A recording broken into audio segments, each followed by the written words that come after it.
예, 출발 마켓온 첫 코너 마켓 시그널입니다. 한국투자증권 법인금융센터 장영혁 팀장님과 함께 하겠습니다. 어서 오십시오. 네, 안녕하세요. 아이고 정말 뭐 가는 게 계속 가는 장이라 이거 참 웬만한 강심장 아니면 올라타기도 어렵고 네. 계속 가고. 근데 종목은 이제 이전보다 확산은 아니고 이제 굉장히 네. 집중되는 네, 거죠. 맞습니다. 네, 장소 네. 좀 읽어주십시오. 일단 또 이제 저거 살 거리라는 표현들을 많이 하시죠 껄, 요즘. 껄껄껄. 예. 근데 결국 못 샀으면은 맞습니다. 계좌에 도움이 안 되는 거고. 지난주에도 네이버, 카카오 뛰는 거 보면서 와 대단한 장이다라고 느끼시는 분들도 있겠지만 진짜 더러운 장이다라고 얘기하시는 네. 분들도 많이 계셨을 거고. 근데 향후에도 시장이 한동안 이럴 것 같습니다. 그 그림을 먼저 좀 하나 보여드리죠. 여기 자료 하나 보시면은요. 이 RSI라고 이게 상대 강도를 보는 보조 지표인데 네. 이 RSI 공식서부터 좀 말씀드릴게요. 그러니까 이 주가 상승률을 이제 분모에는 N일간의 뭐 주가 상승률, 주가 하락률 요거 이제 이 썸값 때린 게 들어갑니다. 그리고 분자에는 N일간의 주가 상승률이 이제 들어가죠. 그러면 주가 움직인 것 중에 얼마나 세게 상승이 반영되고 있느냐라는 강도를 체크하는 상대 강도라는 지표입니다. 그럼 이게 1과 100 사이를 오가겠죠.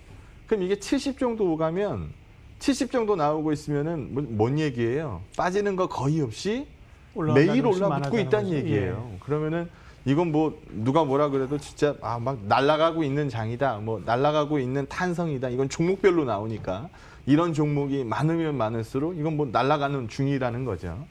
여기 한번 같이 보죠. 이거 S&P고요. 옆에는 코스피입니다. 그러면 주가는 뭐 비스무리하게 움직였을 거 아니에요?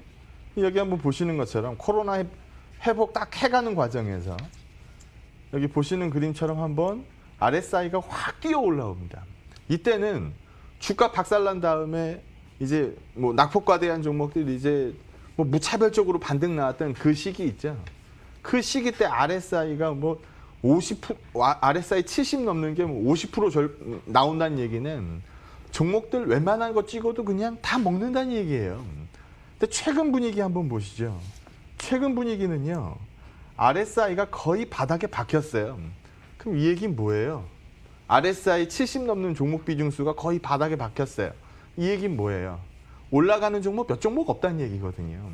그러니까 이게 딱 슬림화된 장세로 가고 있다는 겁니다. 미증시도 마찬가지예요. 미증시도 세게 가는 종목들 위주로 상승이 세게 나오고 나머지 종목들 뭐 컨택트 주식들 이 중심으로 봤을 때는 시세가 거의 없습니다. 요즘 뭐 디즈니나 뭐 스타벅스나 이런 종목들이 시세가 나든가요? 미증시에서 이런 것들 시세 안 나거든요. 근데 뭐 마이크로소프트니 아마존이니 뭐 애플이니 이런 애들은 뭐 다 뭐 이 고가를 갱신해 가고 있는 상황인 거고 가는 것만 가더라는 거죠. 우리 국내도 마찬가지입니다. 우리 지금 동학개미 운동 벌어지고 나서 제일 많이 산 종목이 뭐예요? 제일 많이 산 종목이 뭐예요? 동학개미들이 제일 많이 산 종목. 삼성전자. 네, 삼성전자. 지금 제일 못 가는 게 뭐예요? 삼성전자. 네. 이런 것처럼 확산이 나오고 시장 방향성 잡혔다라고 해야 삼성전자가 움직이는데 사실 지금 시장이 2150에서 2200 굉장히 고민 많이 하고 있죠. 근데 2200을 뚫어내려고 하다 보니까 네이버, 카카오만 가지고는 못 들어올리는 거예요. 그럼 뭐가 필요해요? 삼성전자가 필요한데 이 삼성전자를 끌어올리려고 그러면 기관 수급이 반드시 필요하거든요. 근데 요즘 기관 투자자가 제일 많이 파는 종목이 뭐예요? 삼성전자. 그러다 보니까 시장의 탄성이 떨어지고 시장의 탄성이 떨어지는 장은 매일같이 열리니까 그러면 뭐 무슨 현상이 일어날 수밖에 없어요?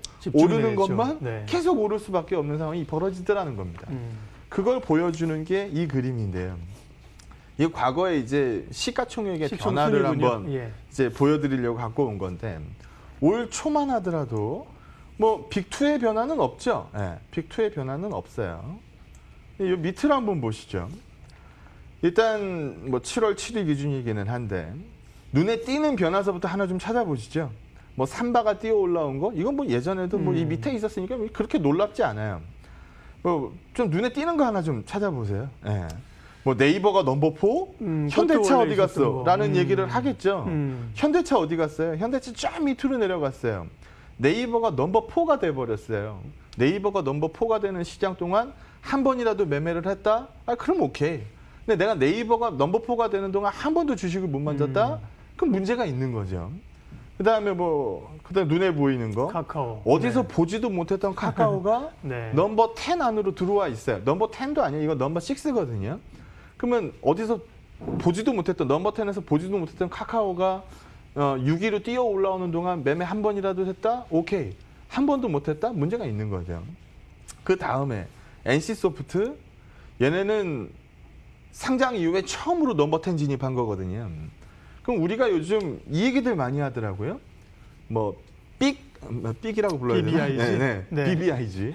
삑이라고 해야 되나요? 네. 뭐 네. 나 이 얘기 처음 들어본다? 이것도 문제 있는 거죠, 네. 사실. 삑이 뭐예요? 바이오, 배터리, 인터넷, 게임 이거거든요. 여기가 지금 시장을 주도하니까 BBIG가 나오더라는 겁니다. 예전에 우리 칠공주 차화정 뭐 맞아요. 이 당시를 한번 기억해 보시면 좋을 것 같은데요. 칠공주 차화정 막 욕하면서도 결국 문 열리면 뭐만 올라요? 칠공주 차화정만 올라요. 그 시장 분위기를 처음 보는 것도 아니고 우리가 여러 번 접했던 상황이라고 한다면 일단 뚜잇하라는 거죠. 이거를 못 만지면은 시세를 낼 수가 없거든요. 그래서 이런 식의 분위기 쪽으로 한번 계속 이제 얘기를 해봐야 된다. 삼성전자 쪽으로 확 이제 쏠리기 시작해야 주가가 뭐 2,200 뚫고 뭐 확산이 나오고 뭐가 할 텐데 기관 투자자가 지금 4거래일 누적으로 한 1.7초 팔았더라고요. 이런 분위기에서는 상당히 버거울 수밖에 없죠. 다음 페이지도 한번 보시면 여기도 뭐 좋은 대목이 될 것 같은데 제가 예전에 2차 전지 올 연초만 하더라도 참 노래 많이 불렀던 게 기억이 납니다. 그때 주가 대비하면 지금 주가가 엄청 높죠. 근데 아이디어라는 거예요. 여기 보시는 것처럼 에너지 상위 5개사 이거 뭐 미증시까지 다 포함한 거니까 에너지 상위 5개사의 시총은 박살이 났어요. 배터리 시총은 급등을 했어요. 그러면 어느 쪽으로 지금 흘러가야 답이 맞는 거겠습니까? 라는 질문을 할 필요도 없는 거죠. 그렇죠. 예. 그럼 여기 보시는 것처럼 옆에 그림에서도 나오고 있는데 이거 성장률 보여주고 있는 거죠. LG화학, 뭐 SDI 여기 많이들 보여 있는데 작년 대비해서 어디가 올해 성장률이 세게 나오고 있는지를 한번 골라보자는 겁니다. 이거 배터리 상위 5개사잖아요. LG화학이 월등하네요. 네, 그죠? 그러면은 SDI. 여기서 예. 이 보기가 5개 있는데 이 선호하는 순서대로 고르시오라고 하면 뭐 여기다가 동그라미 그렇죠. 이게 보이니까 예. 이거 하나 칠 거고 SDI. 이게 보이니까 이거 하나 칠 거고 그렇죠. 그러면은 배터리 상위 5개사 중에서 살 종목도 정해져 있는 상황인데 그럼 여기서 왜 컨택을 못 하는 거죠. 그래서 우리가 눈으로 보고 있는 아이디어들을 직접 매매해야 되는 시점이기 때문에 이런 부분들에 대해서 의심하지 말자. 그러면 장이 이만큼 올라왔는데 빠지면 어떡해요? 라는 우려감들을 많이 하잖아요. 거기에 대한 이 답변이 될 것 같은데 이거 앞에 건 상해 A 주가입니다. 글로벌리하게 봤을 때 아마 제일 못 간 시장이 아마 상해 A였을 거예요. 근데 상해 A가 지난주에 소위 말해서 진짜 뭐 퀀텀을 띱니다. 그러면 이 분위기가 나오고 있는 와중에 장이 꺾이면 어때요? 라고 얘기할 수 있는 분위기가 되느냐? 제일 못 간 시장이 뛰어오를 정도로 아직 위험 선호도가 살아있는 증시인데 왜 주도주가 부러질 걱정부터 하느냐라는 부분으로 말씀을 좀 드려야 될 것 같고요. 우리가 시장에 대해서 약간의 불리시한 마인드를 안고 시장을 보면 종목이 잘 보이거든요. 근데 이거를 뭐 곧 빠질 거야 이렇게 올라왔는데 빠지겠지라고 보면 종목이 절대 보일 수가 없어요. 그래서 시장 방향은 우리가 결정하는 게 아니니까 시장이 부러지기 전까지는 지금의 마인드, 지금의 뭐 종목 아이디어들을 끌고 나간다 이런 컨셉으로 끌고 들어가시는 게 훨씬 수익률에 도움이 많이 될 것 같습니다. 예, 결국 그러면 이제 투자의 아이디어 늘 이제 장 팀장님이 좋아하는 창의력을 발휘해야 되는 네. 건데요. 지난주 오셔서 메디톡스를 얘기하시길래 이런 종목을 뭐 내일 나올 뉴스를 가지고 얘기를 잘 하시는 분이 아닌데 그랬었거든요. 그러니까 많은 분들이 이제 제 예. 방송 오래 보신 그러게요. 분들은 이제 눈치를 채시더라고요. 네, 쟤 뭐 있구나. 예, 예. 그러니까. 뭐 있으니까 제가 그러니까. 저 성향에 나와서 떠들었겠지. 뭐 이렇게들 얘기들 많이 그러게요. 하시더라고요. 그래서 네. 메디텍스가 물론 많은 지난한 또 과정이 남아 있지만 그럼요. 단기적으로 굉장한 수익을 냈었는데 이제 그런 아이디어를 좀 찾아봐야 되는 거죠. 네. 지금 하나씩 네. 좀 찾아보죠.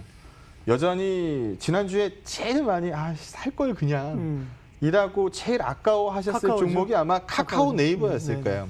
그럼 이것도 있어요. 카카오 여기 한번 보시죠. 카카오가 지난주에 퀀텀을 뛸 때 네이버가 네이버가? 약간 기고 있었거든요. 그러면 그래 금요일 날 네이버 확 네, 돌아갔죠. 그러면 야 그럼 카카오 내가 네. 부담스러워서 못 사면 아씨 네이버라도 사자.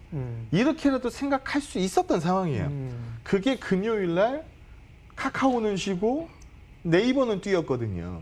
그러니까 어느 걸 골랐어도 아 그래 내가 네 말대로 한번 해볼게 라는 마인드만 있었으면 충분히 해볼 수 있는 종목들이었어요. 근데 우리 네이버 카카오 한번 얘기 한번 해보죠. 뭐 네이버 예를 한번 들까요? 네. 네이버 하면은 제일 먼저 뭐가 생각나세요? 예 박사님은? 네이버요. 네. 오늘 검색인데. 네, 그렇죠. 네. 녹색 검색창. 요즘 쇼핑이잖아요. 네, 녹색 검색창이 제일 먼저 네. 떠올라요. 그 다음에는요. 그걸로 뭐 해요? 녹색 검색창에 네. 뭐 치세요? 그러니까 내가 사고 싶은 거. 요즘은 쇼핑이라 이게 쇼핑. 그래서 내가 사고 싶은 거 치면은 그 밑으로 이제 쭉 뜨죠. 네. 그럼 거기서 결제를 하려고 들어갔더니 녹색 창으로 또 떠 있죠. 네이버 페이. 그럼 카드 한 번만 등록해 보면 내가 간편 비밀번호 6자리만 누르면 네. 계속 쓸 수 있거든요. 그럼 이걸 가지고 끝날 줄 알았더니 요즘에는 네이버 금융도 나와요.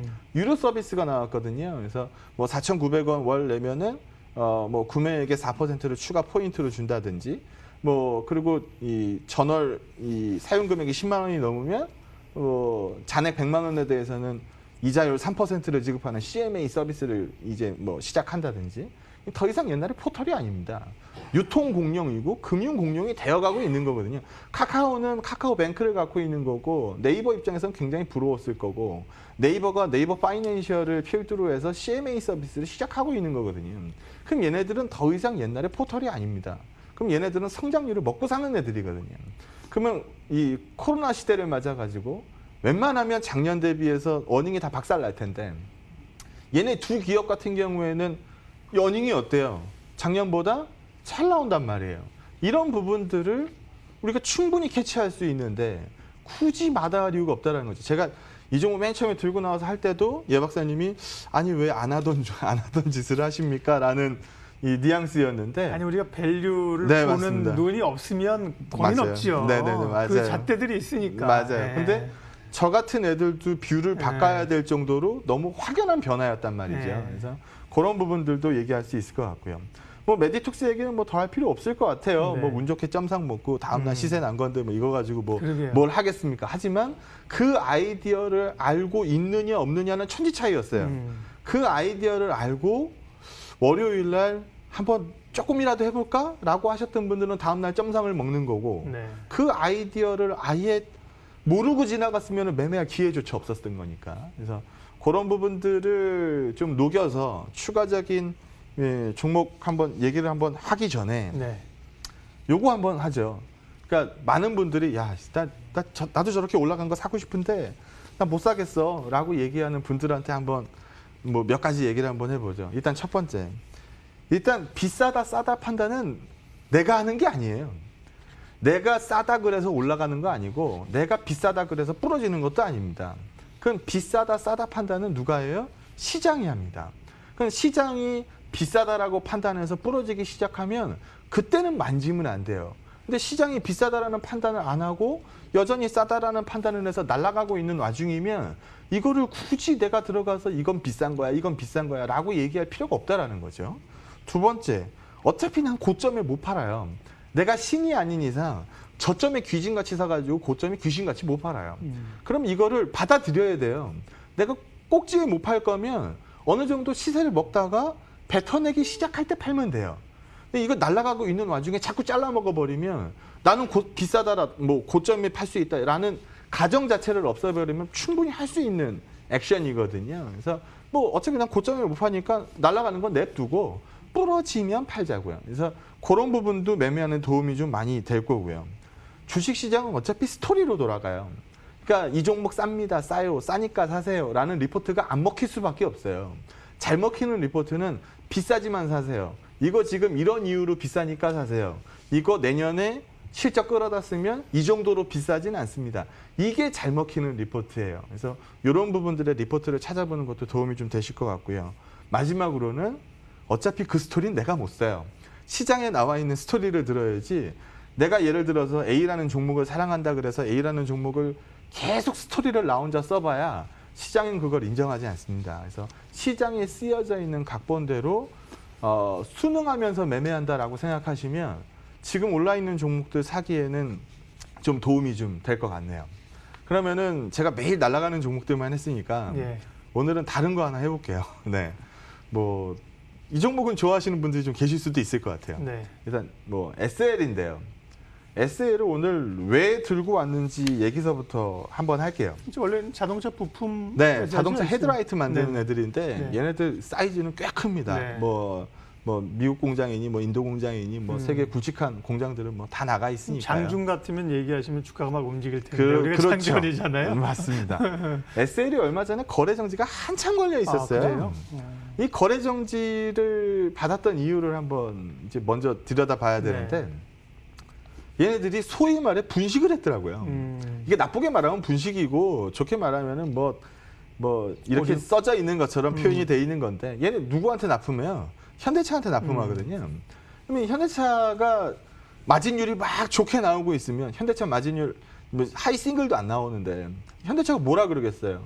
SL한테 야 너네 나한테 팔아서 많이 남나 보다. 나는 차 팔면 8%도 안 남는데 너네 좀 낮추지 그래? 뭐 우리 납품 단가 좀 낮춰줄 수 있어? 라고 충분히 얘기할 수 있죠. 이런 업종들 되게 많거든요. 그걸 SL이 귀신같이 알고 있으니까 어떻게 한 거예요?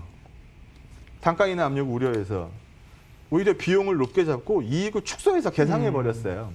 그러니까 이익을 부풀려서 잡은 게 아니고 이익을 축소해서 계상을 했어요. 그래서 이 부분이 또 2016, 17, 18 뭐 이 정도에 벌어졌었던 일이에요.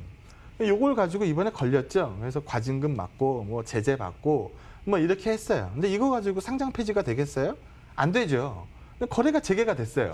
근데 이 종목을 들고 있는 여기 한번 보시면 국민연금 포션이 이 정도 돼요.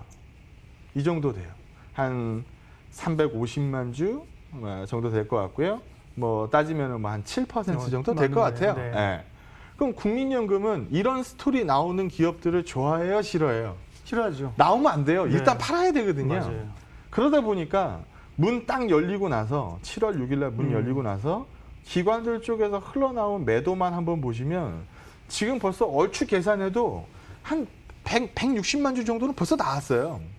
그러면은 360만 주 들고 있는 거 중에 한 절반 지나가면 사실 이 얘기 듣고 이제 살 수급도 있으니까 어느 정도 이제 체인지가 될 거거든요. 기다리고 있는 겁니다.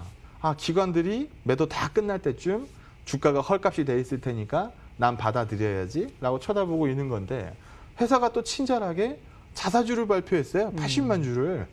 그러면은 추가적으로 나올 물건의 일정 부분은 회사가 받아준다고 가정하고 어닝은 뭐 여전히 잘 굴러가고 있으니까 작년 대비해서 매출이 벌써 이만큼 뛰고 영업이익이 이 뭐 적자 나던 거에서 뭐 이만큼 흑자 뛰고 순이익이 뭐 이만큼 뛰고 뭐 난리 났어요 뭐라고 얘기하는 어닝이 나오고 있으면 굳이 못 만질 이유도 없다라는 거죠. 맨날 날아가는 종목만 얘기하니까 아니 난 네가 얘기하는 거랑 안 맞아라고 하시는 분들에게 오늘은 누워 있는 종목 한번 아이디어를 발휘했을 때 한번 저기서 상승이 한번 나올 수도 있을 것 같은데 라고 생각하는 종목을 들고 왔으니까 한번 골라먹는 재미로 한번 포트폴리오에서 한번 운영을 해보셨으면 좋겠습니다. 네. 결국 이제 아이디어 싸움입니다. 예, 용기가 필요한 시점이고 아이디어 싸움인데요. 오늘은 SL이라는 기업을 말씀을 해주셨어요. 그러니까 6월 10일부터 지금 거래가 지금 재개가 된 거네요. 아니죠. 6월 10일이 아니죠. 아니라 7월 언제였죠? 7월 10일부터 3일인가? 7월 6일부터 7월 6일. 네. 5거래일 지금 거래가 됐는데 아직은 좀 누워 있죠. 예, 잠잠한 그런 상황이네요. 연기금 들고 있는 물건들을 어느 정도 위탁 운영하는 애들은 팔아야 되니까. 그렇군요. 예, 눈여겨 보겠습니다. 네. 자, 시장 정리 좀 하겠습니다. 7월 흐름이 생각보다는 강하거든요. 네, 요즘 거래소가 강하던가요? 코스닥이 강하던가요? 요즘요. 코스닥이 강하더라고요. 예. 거래소 많이 빠진 날도 코스닥 거의 안 빠지니까. 그렇죠. 코스닥이 상대 강도를 유지하고 있다는 얘기는 종목이 살아있다는 얘기입니다. 그래서 종목 매매하기에는 아직 괜찮은 장이라고 읽어야 될 것 같고요. 삼성전자가 뛰기 시작해야 사실 2200을 뚫고 올라갈 수가 있는데 아직 그런 그림들이 안 나오고 있어요. 그런 그림이 안 나오면은 어차피 시장은 종목 게임이거든요. 그래서 우리가 안고 있었던 종목 투자 아이디어들 많으니까 뭐 그런 쪽으로 아이디어들 모아가시기 바랍니다. 예, 장영혁의 마켓 시그널 한국투자증권 법인금융센터 장영혁 팀장님과 함께 또 월요일 시장 흐름 한 주간의 전략들 결국 이제 투자 아이디어. 근데 아이디어를 가능하면 혼자 이렇게 명상하면서 찾으려고 하지 말고 시장에서 뉴스로 트렌드에서 찾아라. 그럼요. 예. 장영혁 팀장님 함께했습니다. 고맙습니다. 네, 고맙습니다.